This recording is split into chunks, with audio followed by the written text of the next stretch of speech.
It's Laura Eubanks of Design for Serenity, and it's day one groundbreaking on phase 2 in Lake San Marcos. We're very excited to be here. So here's the start of our installation space on the backside yard. I don't know what I'm gonna do, but you know, when do I, right? This little potager kitchen garden is so cute, but we're gonna be moving all of these beds to the other side of the storage shed. This stuff is just not quite getting enough sun on this side. So this will be, again, you know, we'll do something succulent in here after we move the kitchen garden. Also, you know, when we move it over here, it's closer to the actual kitchen. So we'll figure out these little flagstones, and we'll be raking up a lot of this river rock. I don't know. It's not nothing. There's probably a quarter to actually about a half a yard of this stuff total.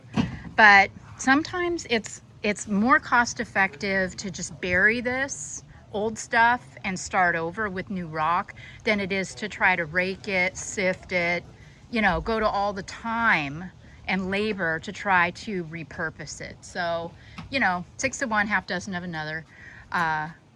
Look at the tomato. Yum. Hopefully these will ripen and our clients can take advantage of them before the rats do.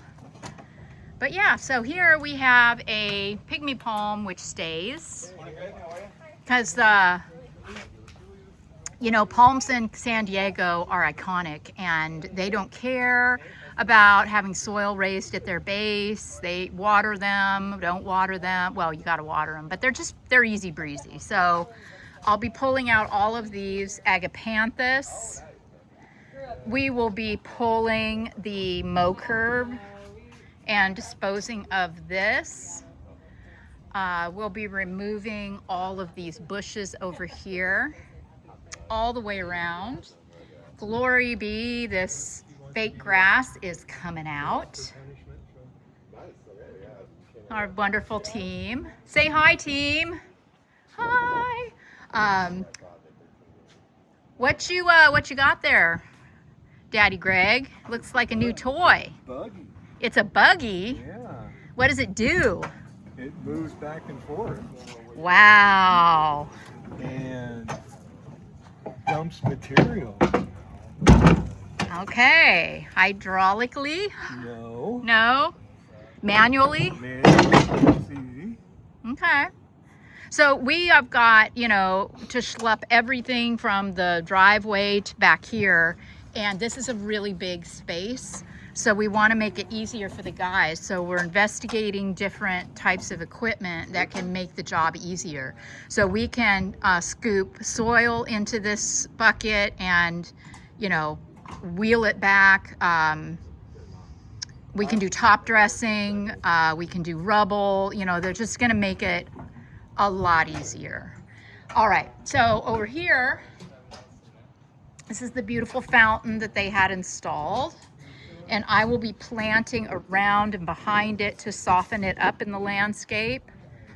I'll be selecting a beautiful statement plant to put in this new cauldron. All of the bushes on the other side of the Mow-curb are coming out. We've got, you know, some flagstone here that I'm not quite sure what I'm going to do with at this point, because we're going to be going with a light colored top dressing, and these buff colored stones are going to get lost in it. So I want to go with something darker. So I don't know if I can incorporate these or not. Maybe, we'll see. Whatever, we'll figure it out. So yeah, all of these bushes, all of these plants south of that white irrigation pipe will be coming out all the way around here. I will be planting succulents in this fountain, and you can see that holes have been drilled for drainage. This bed, another beautiful pygmy palm, I will be planting. This is probably the only real shady spot in the yard.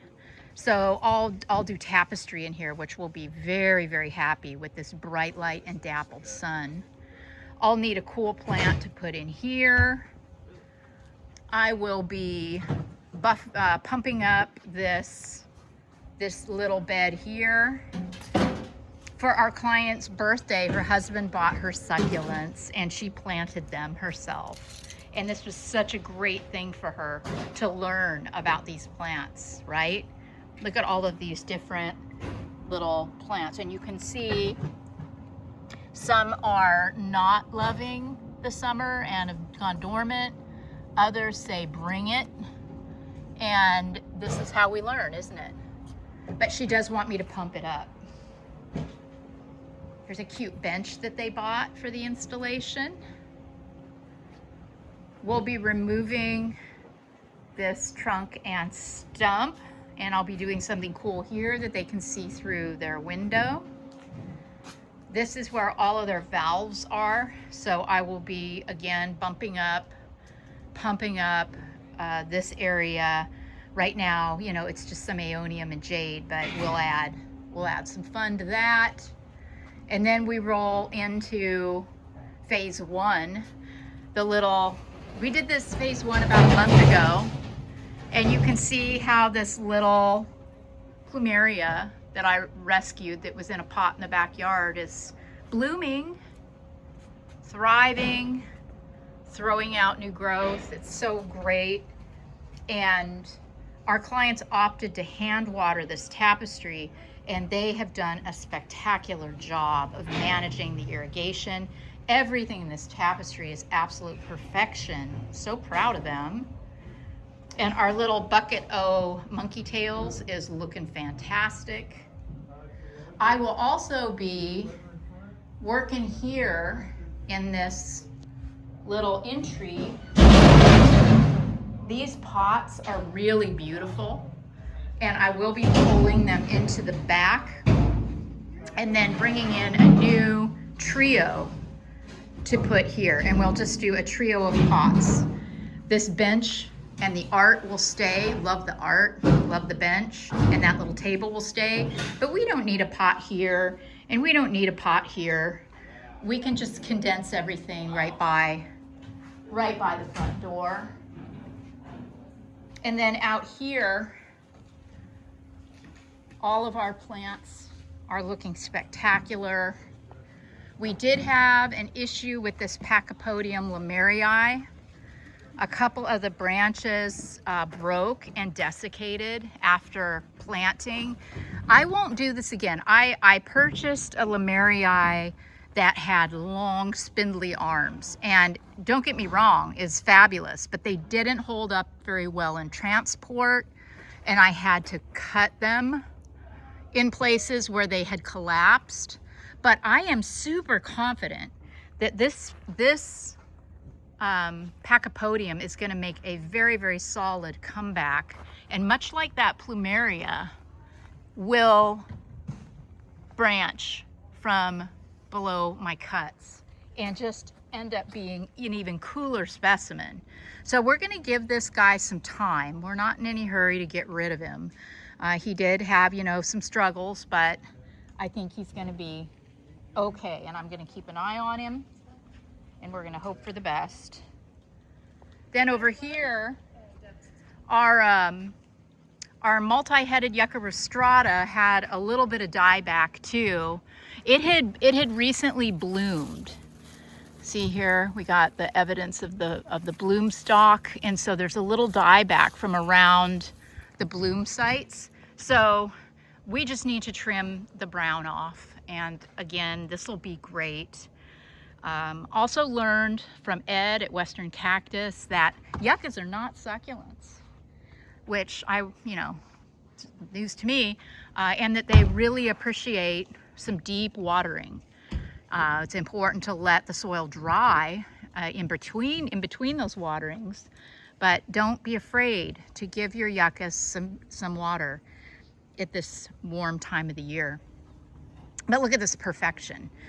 Literally not a rock out of place. So proud of these folks. Done such a good job. So yeah, you know, here's the update after a month. A little bit, you know, a couple minor little issues, but we'll get them sorted. And then the guys in here, what in the world is all that racket? What are they doing? Oh, yeah. They're using the new wheelbarrows to dump all of those concrete loafers. So that is my story. This will be, as I said, a 2-week project, and super excited for y'all to see the plants. That they are best in show. I'll tell you, I got some insane things from Matt Jones from Jones Rare Roots, as well as Western Cactus.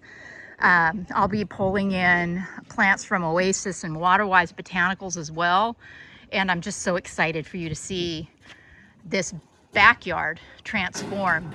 We have, you know, the feeling of restraint and business in the front, but it's going to be a party in the back.